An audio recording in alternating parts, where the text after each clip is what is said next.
Welcome to Dateline SAU, your source for the latest news and sports from St. Ambrose University. I'm Terry Koob. And I'm David Meyer. Last week we showed the administrative reasoning behind the cancellation of the theater major, but we didn't show the effect that decision had on theater students and faculty. It almost felt like somebody died, but nobody actually died. This is the sentiment of theater students and faculty. Some question the university's commitment to the arts. It's very easy to axe the arts, but then turn around and add more sports. Incoming students can no longer declare a major in theater, but the university maintains that the theater program isn't going anywhere. We'll continue to do theater programming, and we'll continue to offer classes that will support that. Some wonder what the quality of the shows will be, with no theater majors to fill roles.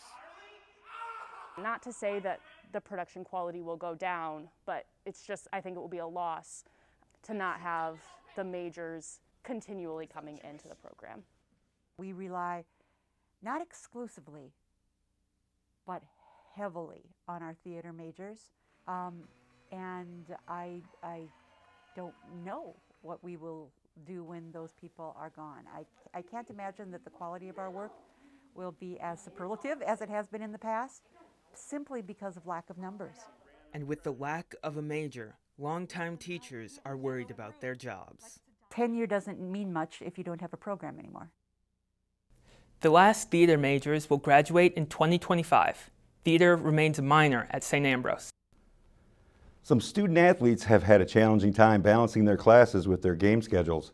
Dateline SAU's Lindsay Voss is here with that story. Student athletes and teachers are working to accommodate a fluid game schedule. Spring weather can cause games to be rescheduled multiple times within a week, and more athletes are participating in spring sports this year since many fall competitions were pushed to the spring semester. Having students out for competition has made it difficult for some teachers. Not being able to plan ahead has left some instructors frustrated and wondering how much of their lessons are reaching their students. Faculty, as well as the athletic department, I think we do need to improve our communication with one another. We all want the same thing. We want students to be successful, and we just need to figure out how to make that easier for everyone. Some students say online class can make it easier for them to catch up on missed work. Some sports are coming to the end of their seasons. Dance, cheer, and bowling are a few. Home games at St. Ambrose University look a little different this year. That's because the COVID-19 pandemic has caused a massive change in the rules for fans to be able to attend athletic contests. Lee Loman can seat about 900 people, and so 300 is our capacity in there. Really now, if you've been into a game, you notice we have spaced our benches, and so that takes really half of our capacity offline, so that runs us down to about 150. That's what the guest lists have been about. Capacity is such that we can manage with our game management staff all of the protocols that we still need to follow, which is, the masking on the sideline for both teams, following locker room procedures and wiping that stuff down, and then in the stands itself making sure that we can space people out and that we can kind of keep track of the masks. More information about home game entry and protocols can be found on the school's athletic website, saubs.com. The dome is back up and almost ready for teams to start using again. The facility has been unavailable since Dureco took it down in August 2020. The athletics department is using this opportunity to make a few changes inside. So we're going to incorporate some more logos in there and brand it a little bit more. We had to refluff the turf. We had to add some product to the turf because of all the water sitting on it. We had to fix a couple areas of the turf too. So yeah, we have made some improvements. So it will look a little different when you walk in there. Fire alarms and fire extinguishers are currently being checked. Facilities manager Tony Huntley says once the dome is officially cleared to reopen, it will be easier to coordinate practices, schedules. St. Ambrose University will say goodbye to a beloved figure in the campus ministry. As the academic year comes to a close, Dateline SAU's Ryan Sandness has this story. SAU chaplain Father Thom Hennen has been appointed as pastor of Sacred Heart Cathedral Parish in Davenport. The appointment was made by Bishop Thomas Zinkula. For the past 4 years, Father Thom Hennen has served the St. Ambrose community, but starting July 1st, he'll start work at his new parish a mile and a half down the road. I make a promise of obedience to the bishop, and my understanding of that promise is if he's asking me to do something that he thinks I would be well suited for and that would be for the benefit of the spiritual good of people in the Diocese of Davenport, I'm going to say yes to that. Hennen made the announcement last weekend during Masses at Christ the King Chapel. Peer Campus Minister Matt Jung is sad to see him go. The university is losing a key role that has influenced so many different people, who has touched the hearts of almost everybody on campus in some way or another, whether it's directly or indirectly, but also just someone who is that bright, warm spot where you want, when you have people come on campus, you want them to meet him because he will be a difference maker throughout their time here. Hennen will remain in his current position of Vicar General for the Diocese of Davenport, but for now he is cherishing his time left at St. Ambrose.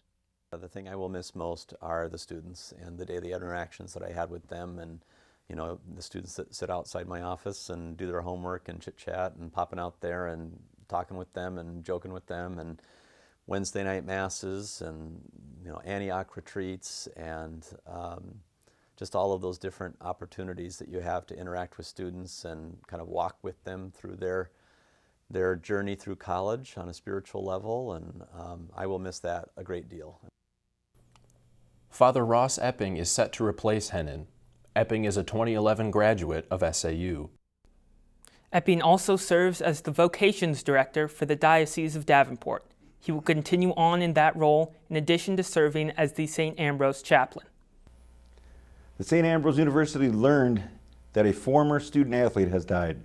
Kayao Mesquita was a member of the St. Ambrose soccer team. He was returning to campus from a spring break trip to Texas in 2018 when he and 4 of his teammates were involved in a serious car accident. His teammates recovered from their injuries, but Mesquita was seriously injured and remained in the hospital. He died in his native Brazil on March 18th, almost exactly 3 years from the date of the accident. The campus offered a special mass for him Wednesday in Christ the King Chapel. We'll be back after this short break.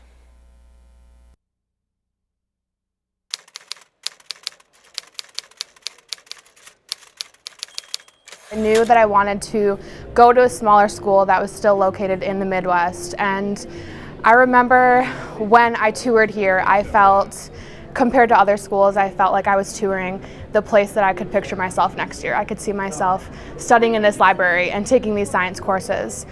Something that really stood out to me when I toured St. Ambrose was that a faculty member that I talked to earlier in the day, when I passed them hours later, they greeted me with my first name. And I knew that this really was, I felt so welcomed here.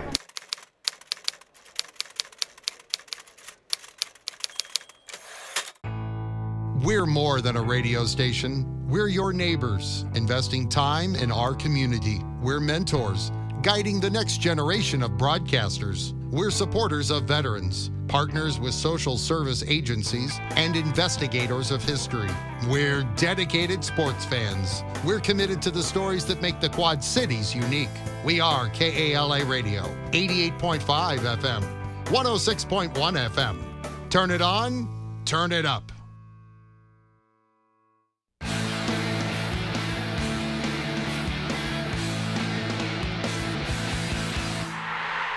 The St. Ambrose Fighting Bee football team was looking to improve on their 2-2 record Saturday when they hosted Missouri Baptist at Brady Street Stadium. The Bees strike first. Quarterback John Beckendorf finds Blake Whitman in the corner of the end zone, and the SAU takes an early 7-0 lead. The Bees block a punt and get the ball back. A few plays later, Beckendorf races for the pylon and breaks the plane of the end zone to make it 14-0. We go to the third quarter, and the Bees are in the red zone again. This time, Beckendorf finds Sam Kerr for the score.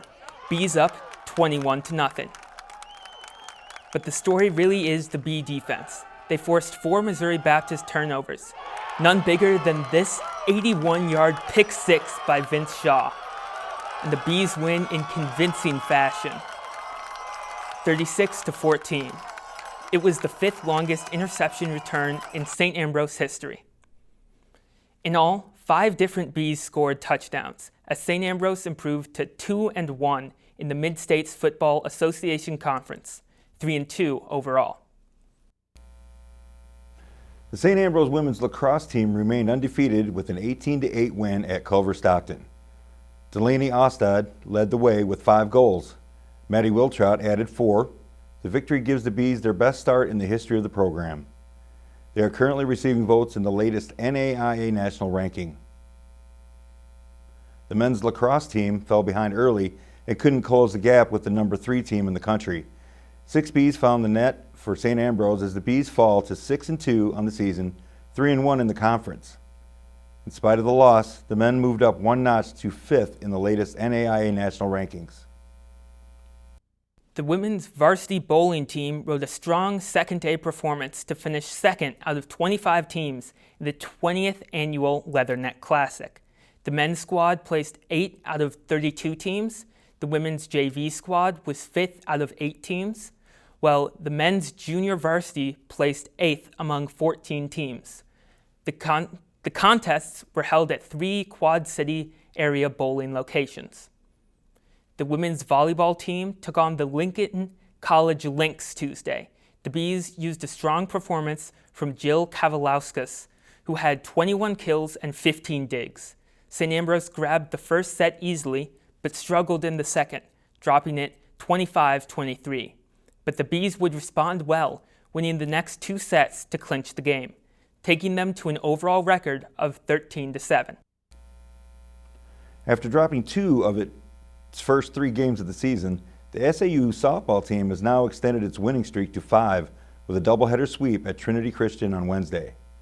The Bees are now 6-2 as they start their conference schedule. And SAU announced it has signed its first 3 recruits for its new wrestling program. The team will begin competition later this year. And that's all we have for you on this edition of Dateline SAU. We'll be off next week due to the Easter holiday, but we'll be back in 2 weeks with the latest news and sports from St. Ambrose University. Remember to check out the SAU TV Facebook and Instagram pages for our newscasts, late-breaking news, and more. You can also find news stories and videos on The Hive at sauthebuzz.com. Thanks for watching.